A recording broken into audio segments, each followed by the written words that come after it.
రక్షకుడు జనపాలుడు పితృవాక్య పరిపాలనశీలుడు అని హనుమంతుడు మృదు మధురముగా పలికెను సీతారామ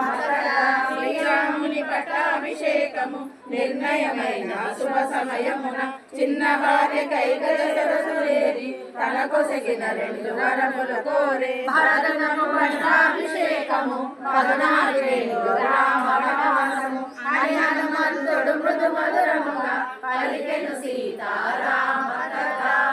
మాట నిరుపరామచంద్రుడు వల్కలదారి రాజ్యము వీడి సీతా లక్ష్మణులు తనతో రాగా 14 ఏళ్ళు వనవాసమే